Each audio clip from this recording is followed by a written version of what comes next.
This episode is brought to you by VMGVinyl.com. Professional record cleaning, restoration, rejuvenation, and grading. Refresh your records with VMGVinyl.com. And now, on with the show. Welcome to The Vinyl Guide, the podcast for record collectors and music nerds. Here's your host, the biggest record nerd of them all, Nate Goyer. Oh, well, hey, everyone. Welcome to episode 451 of The Vinyl Guide. And apologies, it's a bit late. I've been traveling throughout Southern California for the last few weeks, and I stupidly forgot some of the key audio files on my home computer. But hey, we do what we got to do. Cobbled it together, and I think we got a really good episode here. Before we get into it, I really want to thank everyone who's connected while I've been here in town, having fun in Southern California. All the record shops, Parker at Cream Tangerine, Alex of Record Safari, Lance at Permanent Records, Davey at One Look Vintage. Of course, stopping by shops like Grady's in Ventura, Boho in Santa Clarita, and of course, Vinyl Solution in Huntington Beach, and about a dozen others. Apologies if I haven't listed you here. Oh, everyone at the Orange County Record Show. That was huge. The Pasadena Swap Meet. Even my lifelong friends, Mickey, Joey, and of course, Max, who drove several hours just to hang out in Burbank and eat round table pizza with their boy Nate. Thank you so much, guys, for all your hospitality, everything you do. My travel partner, Brad from Black Pug Skateboards. We've had a blast, and it ain't over yet. However, today, I want to share a fascinating discussion I had with Discogs founder and CEO Kevin Lewandowski and their chief operating officer, Lloyd Starr. We talk about the data of Discogs and the features and how to manage the platform, the architecture. I mean, Kevin and Lloyd, these guys lead the team and the strategy for Discogs and base so much of what they do around the needs and the feature requests of the Discogs community. And of course, reviewing that data that is generated through the use of the system. We talk all about the architecture moving to the cloud. We talk about the role of AI in Discogs, new features, and the thinking of where Discogs could go in the future. It's a pretty fascinating discussion, and I do hope that each of you enjoy. Also to note, there is an extended version of this interview up at patreon.com/vinylguide. Head up there now for more nerd talk, and of course, they're commercial free and high resolution. You Patreon legends who are already up there and active, you are awesome. Thank you so much for supporting the podcast. Everyone else, you can too. Patreon.com/vinylguide, and I appreciate the consideration. And with that, let's talk to Discogs CEO and founder Kevin Lewandowski and Chief Operating Officer Mr. Lloyd Starr about the data of Discogs. All right, ladies and gentlemen, this week we have a few guests on, both from Discogs. Kevin Lewandowski, did I say that right, Kevin? That's right. Hi. Kevin Lewandowski, founder, CEO of Discogs. The guy who used to have the Discogs server in his closet or under his bed humming away in the early days. And then Kevin Starr, COO, Chief Operating Officer of Discogs. Gentlemen, thank you very much for joining us today. Now, before we cut into it, just for folks who may not know corporate speak, difference between CEO and COO. Yeah, I guess, well, I'm CEO. I'm also the founder. So I created the product, created Discogs, and had the vision for it, and still focused on the vision and bringing that to reality. Okay. So you, as the CEO, you have the vision, and of course you're founder as well. Not all CEOs are founders, but you've got the vision, Discogs vision. And Lloyd, as the operating officer, he's the guy that helps enact that vision. Is that fair? Yeah. That's right. Okay. All right. Fair enough. People are just wondering who they're going to send their resumes to, I'm sure. Okay. So look, we'll cut right into it. I think all of us use Discogs perhaps several times a day. Give us a quick history of what brought you to create Discogs, Kevin. Just a couple of minutes on what was the problem you were trying to solve. Okay. So I'll go way back to the late 90s, or maybe even before that. I've always been interested in computers. I was taking computer science classes in high school, and tinkering with things like making video games, and I was in programming competitions, and I was interested in music too a lot. And in college, I got more and more into music. One of my roommates in college was in a band. He was really into industrial, And I had a friend in college who was a DJ at raves. He played techno and got me interested in that. I just thought that was the coolest thing ever. So like at the same time, I'm working on my computer science degree. I'm also super into music and wanting to get into DJing. And when I graduated and got a job and a paycheck, first thing I did was buy my 2 Technics turntables and a mixer and started buying records on a regular basis, probably weekly. Yeah, and then I had been active on internet mailing lists before they had forums and Facebook and stuff like that. Most online communication was over email and mailing lists and Usenet groups. So I was really active on some of those music-related groups, talking about music and asking people questions like, what are the gaps, or trying to figure out the gaps in discographies of obscure record labels, things like that. And people had been talking about, wouldn't it be cool if we had an IMDb of music? Like IMDb was a thing back then. Wikipedia hadn't come out yet, but yeah, just people were talking about the idea that if the whole world could come together, we could have all the information about all the records, all the CDs, complete discographies of everything. And I'll back up a little bit too. I was interested in Linux as well and open source software. I'd been using Linux since the 90s. So just saw how that worked really well for software and believed that the same thing could work for data, which is like data on records. So yeah, probably in the late 90s, I started tinkering in my free time, trying to build a prototype. I gave up at one point. Some other people were trying to do it. They didn't get very far. And I picked it back up and I worked a solid 6 months, nights and weekends, building a really simple but functional prototype that worked. And I added 200 of my own records to it and then posted to those mailing lists, told people, hey, check this out. This is what I did. Tell me what you think, try to add a record. And yeah, I guess I was pretty hopeful that they would use it and the idea would resonate, and it did. Obviously, it has. So I went to the Wayback Machine. People online probably know about the Wayback Machine. You could look at what the Discogs or any website looked at various points in time. Looking at what Discogs looked like in 2001, 2002, it almost seems like a Yahoo type, old Yahoo with the links and the directories that way. Was it envisioned or even developed as a community platform back then, or was it still kind of everything had to funnel through one person updating the site? I guess it was I did have community in mind. I don't think people were like the word community was in my mind, but collaboration and global was in it for sure. I think like internet communities wasn't a term until later in the early 2000s, but it was me in the first year or so. It was me looking at every submission and manually approving it.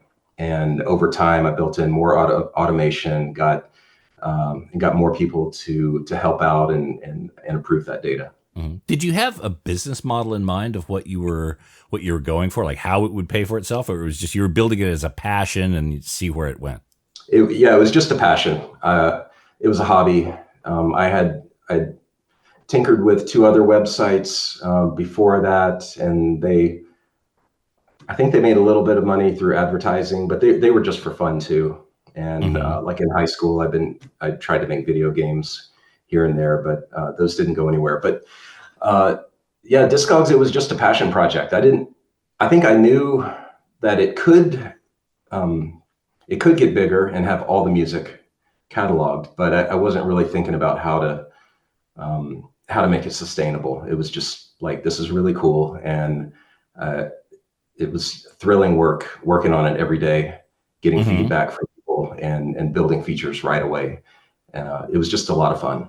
Yeah. Now I assume both of you guys are collectors, and we can get into some of your holy grails and stuff that you have. I know Lloyd has a whole rack of records behind him. Discogs, it caters to collectors, which can be some of the most finicky people on the planet. And I recognize that within myself. It'd be a real pain in the ass sometimes, especially when it comes to my records, my collection. How does Discogs kind of walk through that minefield of just having customers with super high expectations? Yeah, I guess, in a way, we did the impossible by catering to them, by cataloging every nitty gritty piece of information. I mean, we still get requests for new pieces of data to get captured.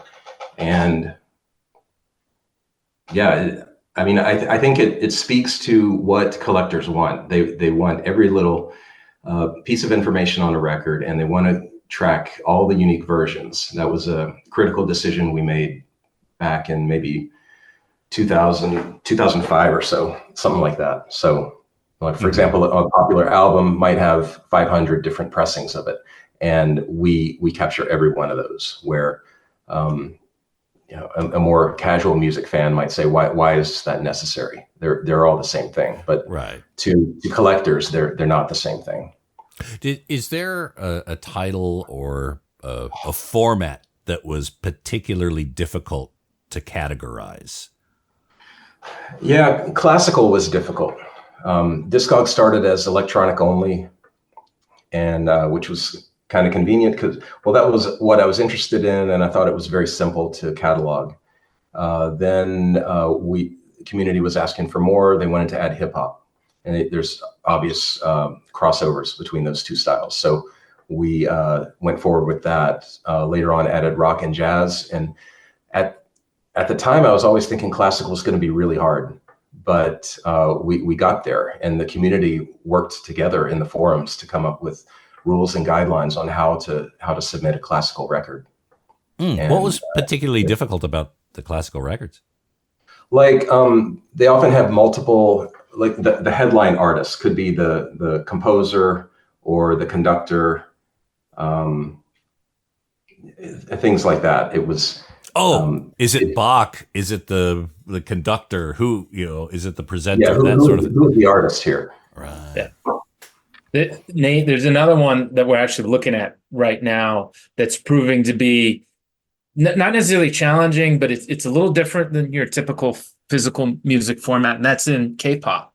So it's huge, undeniably huge genre, and massive fan base, lots of collectors. However, the CDs, the vinyl, the products that have come out, they go on the system like anything else.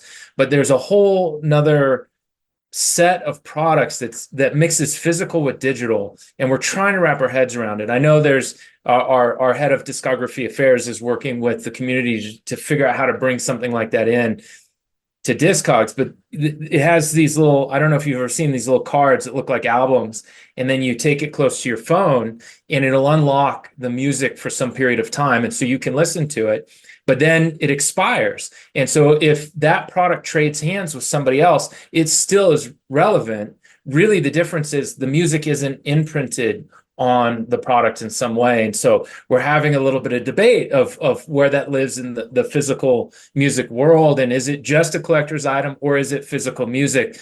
And it's an interesting one for sure. Interesting. Okay. So now I noticed, and again, this is a community serviced platform. So, there's not one person making every decision, and stuff can sneak in. But it's only for physical form. I've noticed some digital files as well. Someone's cataloging this podcast on Discogs. So, very bizarre. So, is that outside of kind of the what you think it should be? No. Well, I don't know. It's music history, right? So it's one of those areas where we're kind of letting the community just go with it, because they're what make us great. Their gift, as far as I can explain them, is as particular as folks can get. It's a gift to have that level of engagement with your product and your company, but it's not something that we're necessarily seeking out and asking for people to add to the database, but we're not going to stop it. And there is MP3s and other just digital formats on there. I think Kevin could speak to the decision around that. I believe it has something to do with just allowing full discography because we wanted completeness, right, Kevin? Yeah, that's right, Lloyd. It's the completeness.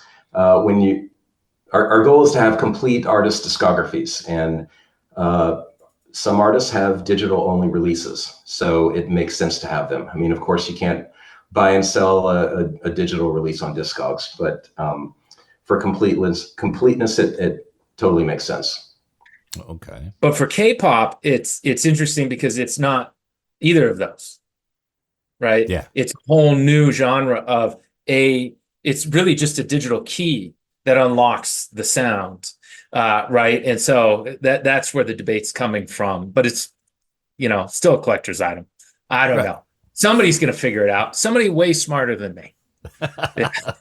And hopefully it's in the community in Discogs. Yeah, absolutely, it will be. Yeah, because you've got things like NFTs and these weird bizarre one-offs, and which I assume are treated kind of like almost like that Wu-Tang CD they only made one of. I guess you have to treat it like a very unique thing. One of the things I've noticed is when it comes to limited pressing, sometimes people limited pressing of or a test pressing where there's only 10 in existence and 58 people say they have it. Some of the bizarre data points like that, I guess that's something that you just have to live with when you have a community run platform. Yeah, and it's self-reported, right? Mm-hmm. And so, yeah, there's going to be a wide range of accuracies, and then in the self-reported stuff, inaccuracies. When you're talking about those unique products, we recently had a Velvet Underground 7-inch sell on the platform for $30,000, right? Like massively interesting. And the claim is there's only 10 out there in the world. And those things, it's always fun when those artifacts and special, very unique, kind of like the Wu-Tang only one made record are out there. And then you see them kind of come in to the community and then go through it. It's almost anthropology in a way in the music collector space, right? Mm-hmm. What is the most expensive item sold through Discogs so far? Kevin, do you know that off the top of your head? I think it's this recent one, the Velvet Underground for $30,000. Is it? Okay, yeah. There's another one, Scaramanga Silk. I think that only has 20 copies. That was another high seller. I can't remember the price of that though, but it was close. And that was maybe 2 to 4 years ago. Okay.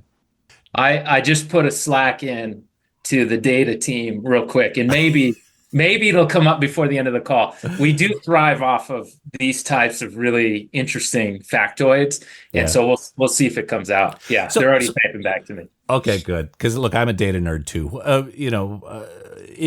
You see the data. I mean, directly. Are record sales still growing? Are they plateauing? And share any trends, like 7 inches are slumping off, but 12 inches are going. Like, what is the data showing you at this moment about the purchasing habits of record buyers at this time? Yeah, Kevin, I'll take the first stab at this. I think there's some really interesting trends that we're seeing on the platform, and our data points give us a unique perspective. We're tracking intent to purchase, so want list. We're tracking what's in your collection, so your collection, and then we're also seeing what's trading on our platform, which is just a component of the market. And if you combine those things together, what I believe we're seeing is the return to the record store. It's a beautiful thing. So we go global pandemic, mail order becomes the thing. Everybody's at home. A lot more collectors now than there were pre-COVID. Mm-hmm. Okay, so we've got more people in the market, but there were 100 million things added to collection last year on Discogs, and that is much higher than any of the previous years. Not all of them traded on the platform. So we would assess that they're procuring them either by acquiring collections, or they're going into record stores to purchase them, or buying them, direct to consumer from other platforms. So we're seeing a growth, absolutely, hands down, in purchasing, and probably a return to the experiential record shopping that we were all accustomed to years ago. And that really seems to be something that unlocked after COVID. I know in my own neighborhood here in Denver, if you would have searched for record stores, you maybe found 3 pre-COVID. I searched the other day, and within 5 miles of my house, there's 13 record stores. And so I think it's you're off getting your coffee. There's a record store. You're down heading off to work again, which we're doing again, and there's a record store. And so people are buying records in all kinds of formats. But yes, we are seeing growth in records. And the interesting trend there is it's also pulling with it other physical formats. We're seeing growth in CDs. We're seeing growth in cassettes as well. And so it's not just vinyl. Is it that there's a growth in cataloging or a growth in the commerce? Because both. Okay. All right. Both. So cassettes, I imagine, would be growing because they've kind of they had a little bit of a later rebirth. But something like 7 inches, like used to. We go to a record fair, you see 7 inches all over the place. Now it doesn't, people hardly bother with them, it seems, in the physical world. Are you seeing that same kind of trend there? Ish. Right. So if we zoom in, so if we take pre-COVID, so 2019 to 2023, that's how I like to look at it, because we all had this anomaly where everybody was at home and buying behavior shifted. So we're going to normalize it out by looking 5 years back. Vinyl grew in sales on our platform by 25% since then. Okay, so solid. And if you zoom into vinyl, 12-inch grew 14%, 10-inch grew 5%, and 7-inch grew 14% as well. So it's interesting, 7-inch and 12-inch grew. Now that said, you're right. 7-inch is for a more discerning, typically more sophisticated record collector, in my opinion. If we just did that whole article with the guys from the Black Keys, and they've got their suitcases of 45 7-inches that they're doing the record hangs on, and talking about $600 fines and things like that. It's going to be someone who's far more engaged and probably been doing this for a lot longer. That's going to be in that market, but we are seeing it grow. On top of that, we saw 7 inches during the pandemic in contributions grow by 46%. So you're right, there's more being added to the system. And I think that the more that's in the system, the more that you can discover and find, and then thus, increase the sales as well.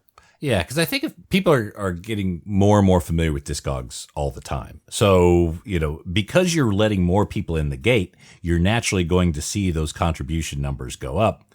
But to me, I guess, and maybe I need to look deeper in the data, that doesn't mean that everything is growing.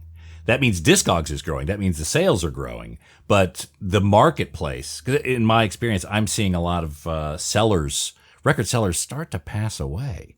And so their collections are now getting kind of flushed back into the physical markets. Yeah. The growth of Discogs, to me, doesn't necessarily equate to the growth of the record or collecting community. Yeah, maybe. You're right. We only see what we see. But I do have friends kind of around the space, and we're all talking to each other. We just joined the Vinyl Alliance board, which has a lot of varying perspectives in the room as well. And I think what we're seeing is it's not skyrocketing like it was during COVID, but we're still seeing growth. It's just, is a lot, is a little bit, I don't know.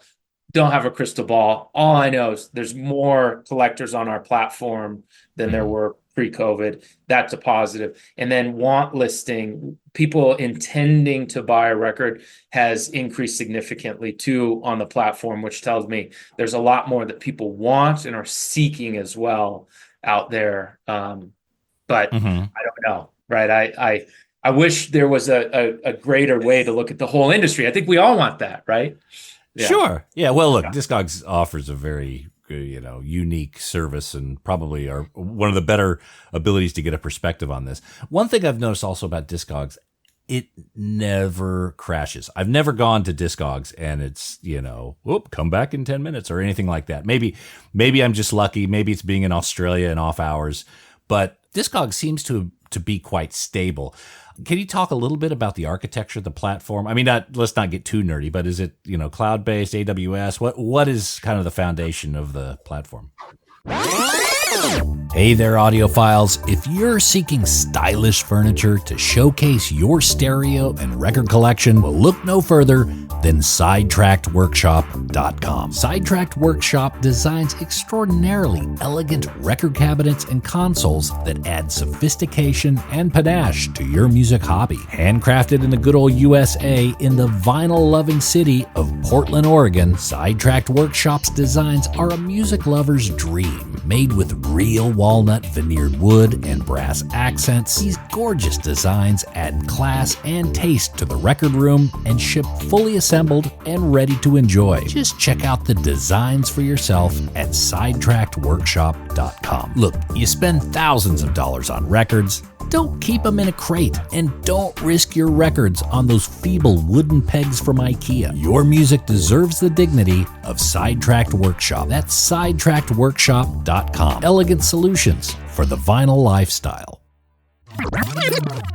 Hey there, all you record nerds. I want to tell you about BagsUnlimited.com. BagsUnlimited.com has a huge selection of vinyl record supplies. Whether you collect LPs, 7-inch singles, 78 shellacs, or anything in between, BagsUnlimited.com will sort you out. From polyline sleeves to cardboard record mailers to 7-inch storage boxes and archive quality record sleeves, protect your records of any size and shape at BagsUnlimited.com. Whether you have a small personal record collection or you're running a massive record shop, you can grab a small supply or even buy in bulk at BagsUnlimited.com. And they've got some really incredible, unique stuff. BagsUnlimited.com even has special size sleeves made especially to protect your box sets, storage boxes and sleeves for cassette tapes, protective supplies for reel-to-reel, and yes, even 8-tracks. Just go to BagsUnlimited.com, click on audio supplies, and prepare to be impressed by all the options they have. That's BagsUnlimited.com. Discogs seems to be quite stable. Can you talk a little bit about the architecture of the platform? I mean, let's not get too nerdy, but is it, cloud-based, AWS? What is kind of the foundation of the platform? Yeah, so today we're part cloud, part on-prem hardware. We are moving full cloud. We're in the middle of that transition right now.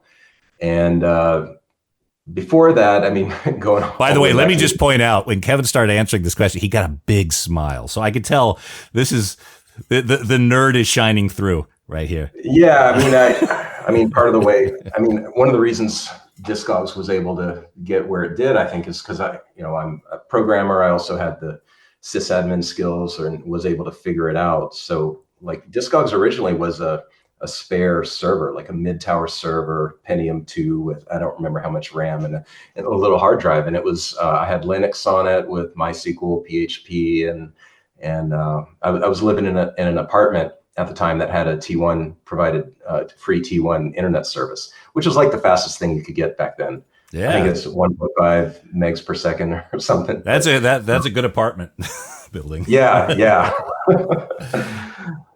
Yeah. So yeah, I mean, it was a box in my closet, and eventually had to move to a data center and then a bigger data center. But yeah, I mean, it's a lot more stable now, and we have a great team who's managing it. But there were times. I want Kevin to tell the story. There were times when the servers were crashing, and you got to tell the story about going camping and how you had to do that. Yeah, there were a couple of stories, and like once. So it was in my closet for a while, and then the administrators of that network wanted me to put it in the apartment manager's office, or in the closet in their office. So I put it there. And one time, someone accidentally kicked the cord. Like I woke up in the morning and it was down, or it had been down overnight or something, and the server's in the office. I had to get in there and found out that someone accidentally kicked the power cord. Yeah, another time. Somebody called, one of the longtime contributors called me out of the blue. I went camping for the weekend. it was down. I didn't know, and I come back and there's a voicemail from this guy who I only knew from online, but somehow he found my phone number and told me, hey, Discogs is down. Is everything okay? I got it sorted. Yeah, and one time I had to take a satellite phone on a camping trip because things were kind of rocky, and I knew how critical it was for the service to be up. So just as backup, I rented a satellite phone and took it on my camping trip. Luckily, I didn't need to use it. You take your laptop on the camping trip just in case you got to get in and do a little. That wasn't possible at the time. Okay, yeah. Fair enough. So, so right now you're kind of hybrid. You're part cloud, part on-prem, and one of the things I've noticed is the user interface and the features really haven't changed too much in the last few years. They seem to have stabilized quite a bit, which I took to mean you guys are working on the back end, focusing on that. Is that fair or?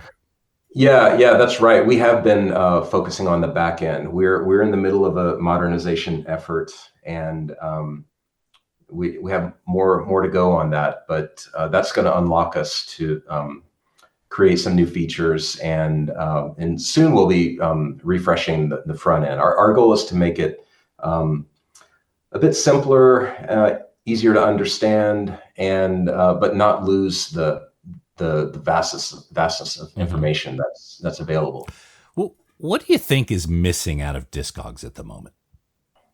Well, I have a personal pet feature I'd like to build.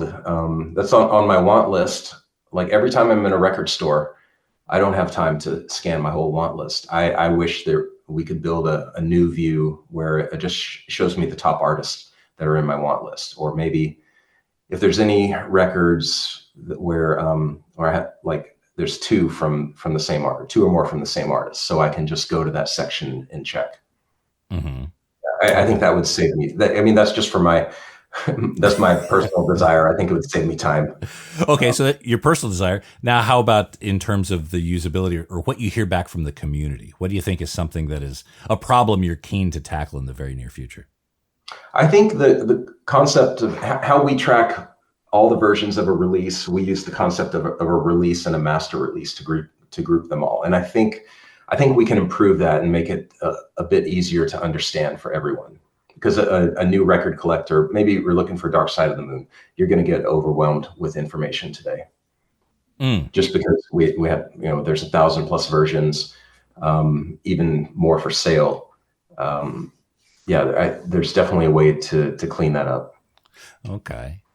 Is Dark Side of the Moon the most cataloged album on Discogs, or is there something that is even more meticulous? Yeah, if you go and check out Dark Side of the Moon right now, because they keep repressing it, like every record pressing plant seems to be pressing this record. There's a machine. There's a plant in Europe that does nothing but Dark Side of the Moon, 24/7. Yep. So and so you say you're a collector and you're looking for a version of that. If you're a new collector, maybe it's your first version. If you're an experienced collector, maybe it's your 50th, right? But you're looking for one specifically. You're going to land on this page and it's going to have 9,000 choices, right? And it'll say 9,000 from 50 cents. One of the things that we want to work on is how do we help you, knowing what we know about you, get you a little bit closer to the version that you're going to want. And so going and pouring through all that information, we see it in the usability studies we're doing right now. People will scroll a bunch and then they'll scroll again and then they'll just bounce. And so we believe that helping to differentiate all the different versions and then get you drilled down to the one that is most interesting to you, and it might be, something that ships in my local area, and then I'm only ever buying mint condition across the board, or I only want original pressings, whatever that is, and gets you just zeroed into it a little bit faster, might be helpful. We don't want to lose any of the other aspects of it, but we want to bring that to the forefront. But one of the challenges I have to tell you, which is a beautiful challenge that we have, is our customers are very vocal anytime anything changes. On the website, especially the super engaged ones that are in our forums talking to us all the time, and we're watching and we're reading what they're saying. But as we've done our modernization of the platform, we actually have put out They just don't know it because we're looking for feature parity, new versions of each page, the label page, the artist page, the release page, because we're changing out the back end, as you quite quickly determined. And in that, sometimes we had to change something a little bit. And you would be surprised at how quickly they're just like, no, this is not good enough. We've got to fix that. And we have lists that we're fixing later and some things that we got in and immediately fixed that weren't working for our most engaged customers. And so it's going to be a really challenging exercise to be able to satisfy the really hardcore rabbit hole customers, but help the people who are coming in who are a little bit newer find the right experience in the platform. And one of the things we're going to talk about, as this is being recorded, hasn't been launched yet, but should be by the time we talk about it, is this new want list functionality that we went and bought. And Kevin has this vision for it. Kevin, you want to talk a little bit about the want list and how that might actually help some of these challenges that we're talking about? Yeah, so one of the long-standing difficulties with using the want list and shopping your want list on Discogs is being notified over and over about the same things as sellers upload their CSVs or refresh their inventory. And some of them have to do that. Like, that's the only way to manage their store. So not everyone is intentionally trying to show the same thing over and over. And also, like, wanting to get more specific about it. Like, I only want to shop from US sellers or UK sellers, or I only want VG Plus or better. So this product Want Lister came out about a year ago, and we've been talking with the creators of it. I thought it would make a good fit into Discogs because they've solved some of these problems already. They're able to suppress the constant relistings and created real-time notifications on things. So say you're looking for a particular record, like this record, I only want near mint, and I only want it from a US seller. You can configure that and get notified immediately when it comes up for sale. Okay. So it solves a lot of problems and helps us bring in these features that people have been asking for a long time. So when is that available? Should be available in June. Yeah. June. Okay. Yeah. Late May, June. We're working through some things just to make sure that it functions well. One of the things I appreciate about Kevin is he wants to make sure before we launch things that it's functioning, well, right? Because you can put something out like this and it doesn't function so well and really taint the perspective. But it's a really great product. I've been playing with it. And in fact, I in the beta stage was able to find a record. It was a record that just like went way up, sold out at Bandcamp. So it's trading at this $100 range everywhere. And I just set a filter. I called it good price. And then I put it at what it was worth, which was, under $35. And sure enough, I got the real-time notification, bought it immediately, and it wasn't up long, and the price of the other record stayed up. So I was able to get in and get it quickly. So it was a good demonstration of how the product can work for you, and the user like the look and feel is a little more akin to something that's more modern as well, which is fun.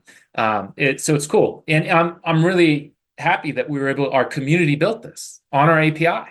And we're reaching out to the API developers that are doing cool things and have cool projects, and we're building relationships with them. And in this case, we liked them and it so much. We're like, hey, could you come help integrate this and evolve the current feature set to the next level? And so they're helping us build it, and we were able to go deeper. Like, they have access all the way back to the data and beyond the API, which allowed that functionality to get even better. So we're really excited about this one, and we're having some fun. Ooh, interesting. Sure. All right. I don't need another thing to help me spend money, but no, this sounds like a like a Get good ready. All right. So when working with Discogs, I'm sure there's some peaks or some surges, right? Aside from like the COVID bump where everyone was staying inside, what sort of events precipitate a surge in activity in Discogs?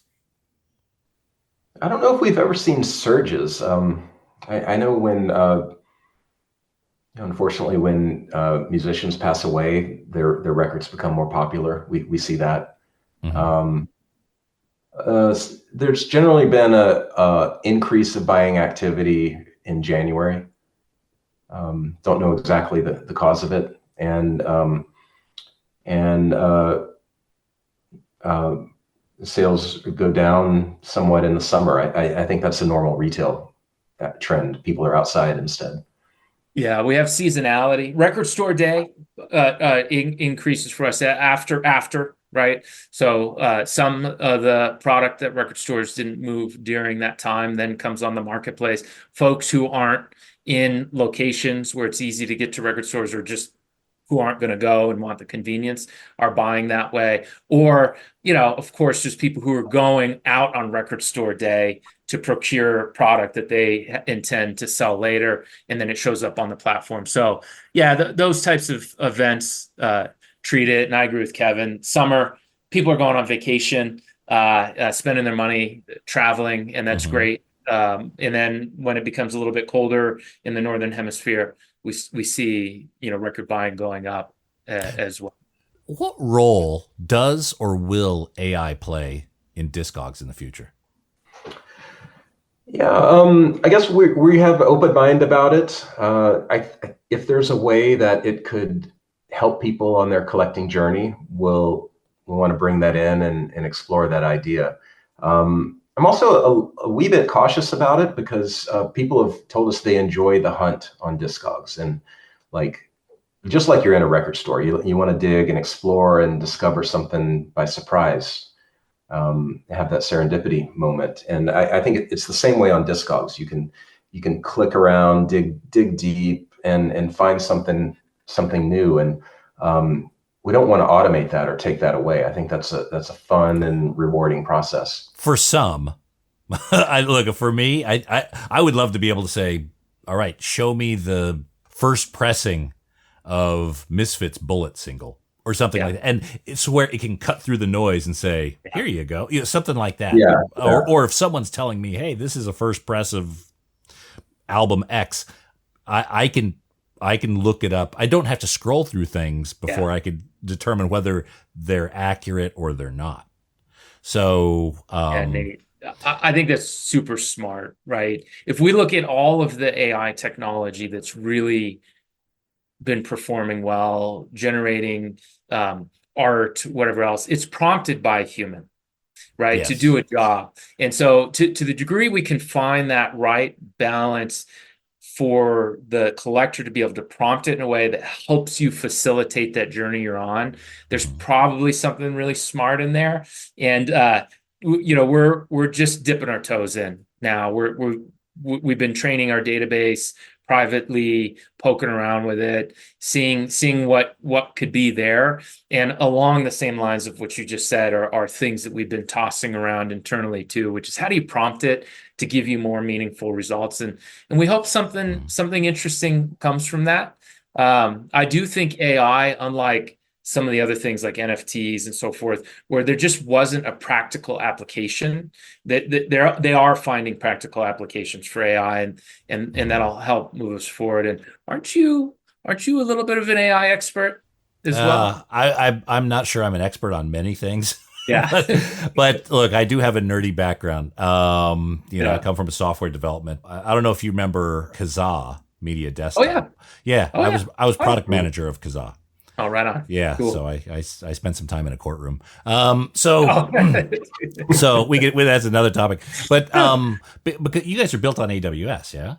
Or you're going towards? We're partially on AWS. Okay, so something like Bedrock you could enact to be able to say, okay, show me the seller with all of these or the majority of these Frank Zappa box sets. So I could do a bulk deal out of one person. I'm looking for these different box sets. I don't want to buy one from Germany, one from France. Maybe there's someone who has 3 of the 5 I'm looking for. So it could quickly kind of start to narrow down that ability to obsessed. That's the feature I want, actually. When you were asking that question earlier, Kevin has his pet project. Mine is that, which is, help me find the sellers that are going to have the most things that I might want to buy from them, and not just the things that are in my want list. Take a look at what I've got going on and help me find some things that I didn't think to buy. I'm very conscious of the amount of cardboard that's being shipped around the world. And so for me, I'm always thinking, like, how do I get more records per box so that I can still accumulate my record collection at the rate I want to, but not to have like a bunch of one-off shipments. And then also, I think it's a solid duty to help the sellers generate more margin for their transaction. Well, yeah, less trips to the post office. Yeah. What you've got a lot of people, myself included, that are like, oh, we'd love to see feature X, we'd like to see feature Y. How do you separate the ideas that Discogs really wants to pursue from all the noise that could be around those? Hey there, I gotta tell you about the Groove Washer. Not because I have to, but because I want to. The Groove Washer is the best record cleaner you can get. And if you have a vinyl collection, you need to keep it clean. Dirt and dust lead to groove wear, which affects the sound and value of your record collection. Use the Groove Washer to clean before each play, and your ears and future pocketbook will thank you. Ask for the Groove Washer by name at your local record store, or go direct to groovewasher.com and use promo code VinylGuide10 at checkout. Groove Washer is a great holiday gift. Why not send one to a friend? groovewasher.com, discount code VinylGuide10. Do it now. Well, hey there, record collectors. There's a new service available that specializes in record cleaning, restoring, sticker removal, and professional grading. VMGvinyl.com. VMG Vinyl can help you make the most of your collectible records. From professional cleaning of records and sleeves, Removing old price tags and store stickers. dry cleaning and rejuvenation of old shrink wrap to make it look like new, even providing you a professional play-tested third-party grade with either removable grading or encasing in plastic. You have a wide range of choices at VMGvinyl.com. Buying a highly collectible record and you want it checked out by an expert? VMG Vinyl can do that too. Head over there now and see what VMGvinyl.com can do for you and your collection. That's VMGvinyl.com, the one-stop shop for professional third-party grading, cleaning, and record restoration. That's VMGvinyl.com. You've got a lot of people, myself included, that are like, oh, we'd love to see feature X, we'd like to see feature Y. How do you separate the ideas that Discogs really wants to pursue from all the noise that could be around those? Yeah, we've had to. There's a lot of great feature ideas out there, and we want to implement them all. We're in the middle of a modernization effort right now. It's going to take a bit more time before we can start getting to some of those things. We've also had to make a shift in how we take in those requests. Like in the very early days, I answered every forum thread and said yes to every request. And that, I think that got us to where we are, but also created some complexity, which is why it's been more difficult to add things lately, and why we're under a modernization effort right now.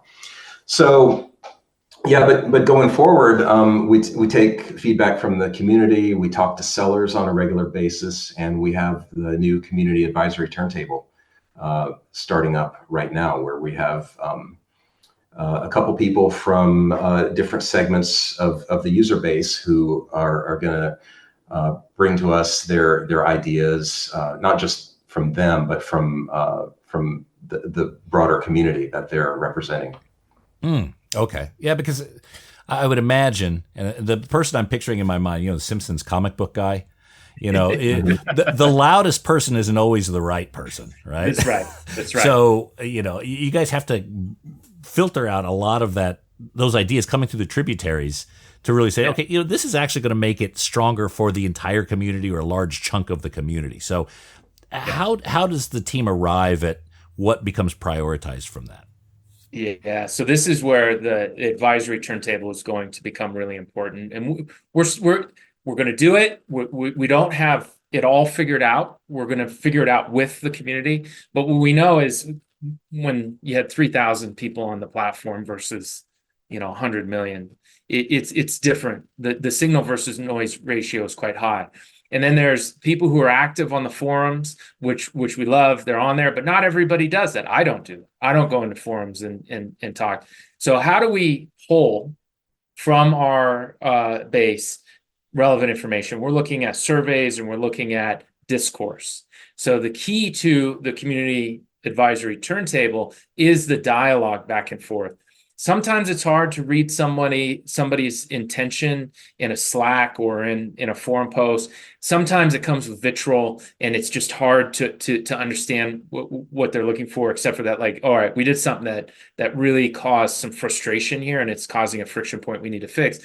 But if you can get in a room and talk about it, you're going to get so much farther along. And so we want to take these issues up. And if we do our job right and we stack the community advisory turntable with a diverse group of individuals across our three sectors, the collecting, the selling, and the contributing, then we're hoping to get it all out there and spend at first monthly and then over time quarterly in 90 minutes talking about these things, and then taking that information back out to the community, collecting the feedback in that format too, and then also running some polls and some surveys alongside it so that we get a full picture. But it's something that we have struggled with, because it's, to your point, it's like, who do you believe, right? Is it the person who's calling you every 45 minutes? Or is it, you look at the data and it's telling you a different story, and it's like, well, I know that's a friction point for a handful of people, but is it a friction point for everyone? And is your solution that you're presenting to us the right one? Or is it just right for you? And so we're looking for folks who can have that wider lens with us. And the candidate pool has been great. We're really excited. We've got 30 highly qualified people that we're interviewing one-on-one to narrow it down to at least, 3 at the beginning, if not 9 as we get going, to enter into that dialogue, and then really having that window into it somehow. One thing I've noticed about a lot of the top cataloging lists, top sales lists of Discogs, a lot of Taylor Swift. So and I like Taylor Swift quite a bit. So this isn't a slag on her, but an artist like that is starting to bring in a whole new generation of collectors. Yes. And with that, how does Discogs approach incubating those collectors to become productive members of Discogs? Because just going to Discogs, it's like being dropped in the middle of the ocean. How do you get them to start to kind of navigate how to use it and be effective and even be a contributor to the platform? Yeah, good question. Okay, I'm going to step back just for a second and add a little bit of context into the data that we're seeing that supports what you just said. And so for us, there's this incredibly exciting opportunity for emerging new record collectors. We've seen an increase in the number of record collectors on our platform between the ages of 18 and 24. And we've also seen an increase in the number of female record collectors on our platform too. So both things very, very positive. Not necessarily correlated, but as you pointed out with Taylor Swift, if you look at the top selling records on our platform 10 years ago versus now, more female artists are in that top 10 too. So just diversity across the board. Okay. And so that, I think we should all look at and say, awesome. There are a new growing excitement for this physical format in this world of streaming. We all have a canister in our house that has every song we can imagine, right, on it. Maybe not for us, because we're a little more deep into this, but for most people. Yet they're still choosing to go buy records, to go to the record store, to go to Discogs, whatever it is, right? And that just warms my heart. I have a 13-year-old daughter. She goes to record stores. Warms my heart. They're buying records for birthdays for each other, that sort of a thing. So it's really promising. That's the context that I just wanted to put out, is we're seeing it too. Now, how do we approach that? I'm going to kick it over to Kevin, and then I have some thoughts, but I don't know that we have the magic bullet on this one yet. Yeah, well, I think back what I was talking about earlier. about maybe looking at how the information is presented and making it a little bit easier to digest. It's gonna help with this. And we see Discogs as an essential part of the collector's journey. So when you're getting your first record, you start researching, digging a little deeper, you'll land on Discogs. And we want to help people on that journey, like discovering music, building up their want list, managing their collection, and looking for ways to acquire more records. So if you take what Kevin's talking about, we have these tools to help you kind of find your way, right? And if we can distill that down and we're playing with this, if you come in and you've got a huge collection and you're going after original men never been played, you're one level. Can we deliver a very specific? We'll probably, if you're into jazz, we're going to send you a very specific jazz record, and we're just testing this stuff now. If you're a new customer, we're going to try and get you into the realm of what the possibilities are, and then help you find your flavor in this space. And then using these tools that are out there, based on the community, based on the data reference base, maybe even AI in the future, we'll see, to help you kind of find the things that are going to be warming your heart when you put it on the turntable, records that you love out there. And if we can get that, what we've seen is if you go in and you put in that one Taylor Swift record, okay, there are folks that just do that. And there's not a lot of movement. But once they put in that second or third record, it's over. It's like you just see it starting to pop off. And I don't know if that's just an engagement in our platform thing or actually what's going on for these folks as they start to build their record collection. Like, oh, geez, this is really fun. And there's other artists I want to go get. But we do see the trend is it's more new for those folks. It's more reissues. They're going after stuff like that, a little bit less of the, older secondhand. Yeah. I guess my concern, my thought here is not really a concern, but these fans, these newbies, right, coming onto the platform and being overwhelmed because it does have the appearance of a bit of a data. It doesn't look as friendly as some, let's just say, not as intuitive as many of the other sites or mobile places that they go to. So their ability to jump that chasm to actually put it in the first place, to me, I think is, something I haven't had to experience. Those aren't the shoes I walk in. I can understand that. But I think someone coming to Discogs for the first time and then understanding instinctively what they need to do, that to me feels like a gap. Would you agree? 100%. Yeah, definitely. And that's something we're working on.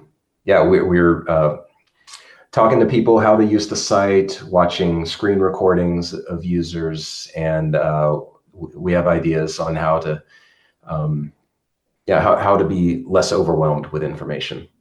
Yeah, because once you not lose the magic. Yeah, without losing the magic. Yeah, in some ways, Discogs is a spreadsheet. It's a lot of data, which is great. We have the new mobile app coming down. It's in beta right now, and you're going to find that experience is going to be a little easier to use for people who are trying to hunt and find things. It's been designed a little more for that. What we found is you're unlikely to be doing deep rabbit hole research on your mobile phone, and that's when people are popping onto their desktop because you get the big monitor open, you got all the data, and you can open a million tabs and get after it. And so we're actually trying to meet you where you're at and be doing A/B testing and start. Really, this is something that we're just getting into. So we've commissioned studies. We've got lots of great information that have come back, a lot of data, as Kevin pointed, researchers. We're sending people into record stores and interviewing people and talking. So it's really stuff you'll see come down the line over the next year.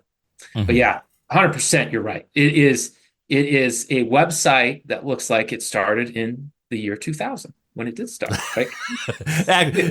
if you go back in the Wayback Machine, there's some of those look way older. No, right. No, it looks fine. To me, it's like, and I guess we're getting a little bit nerdy here, but like in Salesforce.com, you've got the, you could have the nerdy view or you could have the lightning view, right? And I think having that, having people be able to choose, do you want the deep and technical, or are you kind of new and you need your handheld a little bit along this other path, just so they could start to become contributors and then choose if they want to jump into the deep water? Yeah. Yeah. Yeah. That's our goal. I think we can accomplish both. Yeah, and I think a lot of people tend to forget Discogs is a platform, but the data is contributed by others. Yeah. The items are sold by other people. So if someone's asking an exorbitant amount for a record, it's not Discogs. Discogs is just a bit of a marketplace, a bit of a bulletin board. It's the users that make it a good experience or a questionable experience, but that's not Discogs is actually doing quite a community service. There's a lot of people I know that use Discogs every day that may not purchase, and those are people who, again, it's not free to serve these web pages. So, as an organization, you have to be able to generate enough income to be able to service even the free communities. Yeah, that's right. Like if we could do this for free, we would, but we can't. And the fees that are generated in each sale are paying for the project is the way that we look at it.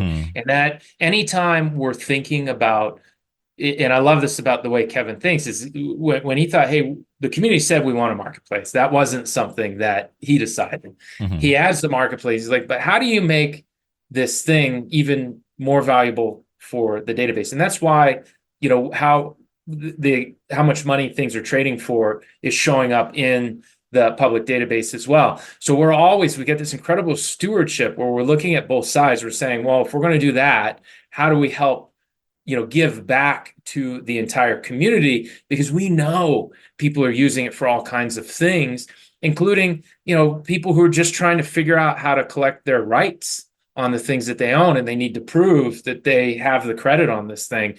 And that is so incredibly helpful. We have trusts that are coming in and just want to know what it is that they inherited when somebody passes away. And the community build a database that's very, very accurate for them. And now they can go get what's rightfully theirs in that space. And so it's a hard thing to navigate for sure. And we don't take that lightly at all. But yeah, it's, just the amount of traffic we get per month alone racks up quite a bill. Right. Yeah.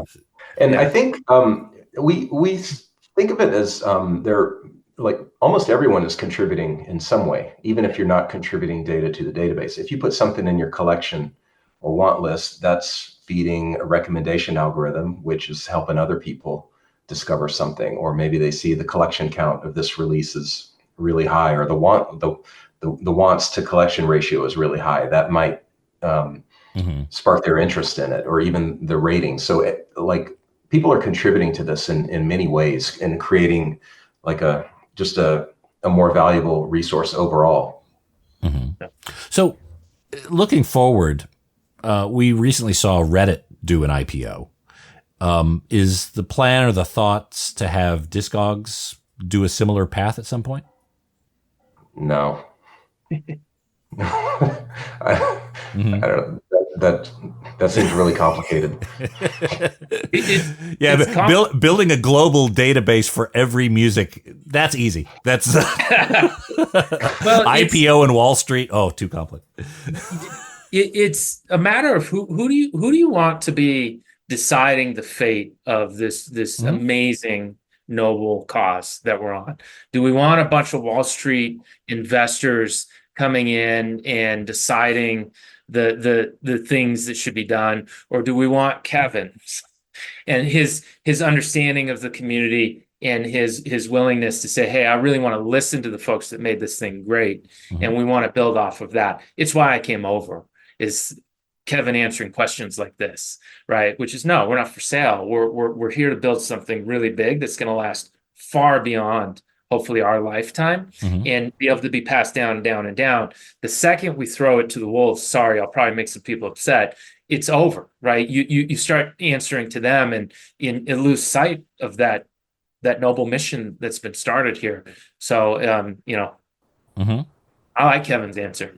Oh, good. Okay. Well, that's very clear. There seems to be a very clear vision and stance on that. So my goal is to stay independent and stay true to the vision and make sure that this data is free and open forever.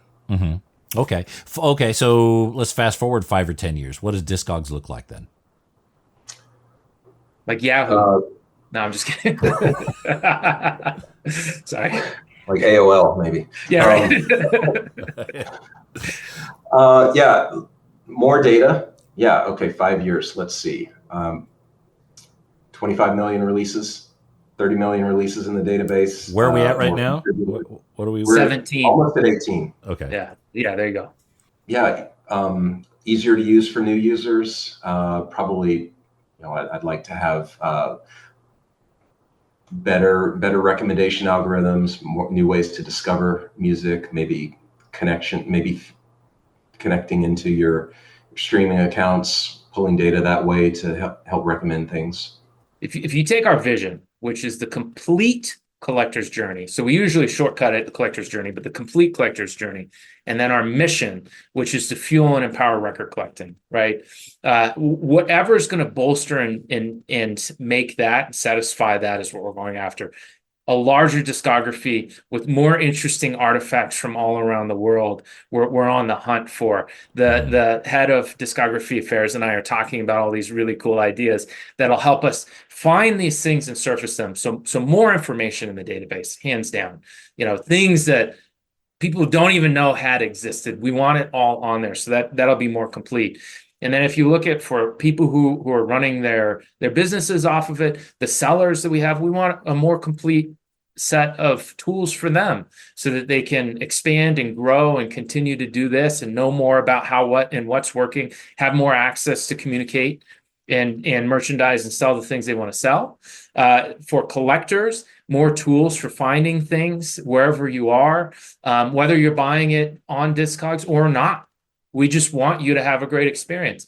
And then on the contributing side, that needs a lot of updating too. There's frames inside of frames, which some people won't even know what I'm talking about when I say it, but I know you do. Mm-hmm. So we want to make that an easier experience so that more people feel comfortable contributing to the database, and then also that it's a more enjoyable experience. There's actually an improvement plan that's in our community right now that's being vetted and everybody's talking about where we help people participate in the contribution in the areas and domains that they're more excited about. So if you're like really into Japanese jazz, like we just want to give you a queue of those tickets to get through. And then if you're in Brazil, we want to have you help the folks ensure that everything's in the right order based on how the release in your area actually is. And so it's a never-ending project. There's going to be so many things that we can do, but we just want to stay true to that original mission and bolster the discography and make it easier and more fun for everybody to be engaged in the platform. And then hopefully get more collectors out there, right? Mm-hmm. Yeah. 100%. Well, Kevin, Lloyd, thank you so much for coming on the show. And again, I think Discogs is a great service, right? And as I mentioned, there are times where people want to shake their fist at it, and it's frustrating sometimes. But it's not the site itself, right? The site that you have is functional. You keep it up and going. It's a service, and then how people use it is really kind of up to the individual. But to be able to build something like this and to where, at any point of the day, I can look up some obscure item for my quirky little hobby and get a really good dossier on the history of it and the information of it is absolutely incredible. I mean, it's kind of, it's almost a humanity changing thing. You got all these people contributing and, teaching each other about art. I really can't think of many more things that are as important as that. So, what you guys have done, and Kevin, particularly what you've built is, tremendous. And I hope you feel the weight of that compliment, because it really, your work has been very important, and Discogs is a pivotal platform, not just for collectors of records, but really lovers of art. So again, I want to thank and applaud your guys' work in that. Thanks, Nate. That means a lot. I am extremely proud of it, and it feels like a worldwide team effort that so many people have participated in. I'm just really proud of it and happy. Well said. Thanks for having us on. I pinch myself every day for being able to work here and have this community. It's a gift. Mm-hmm. Well, again, thank you guys, and get back to working those feature requests, please. Will do. Thanks, Dave. Good being here.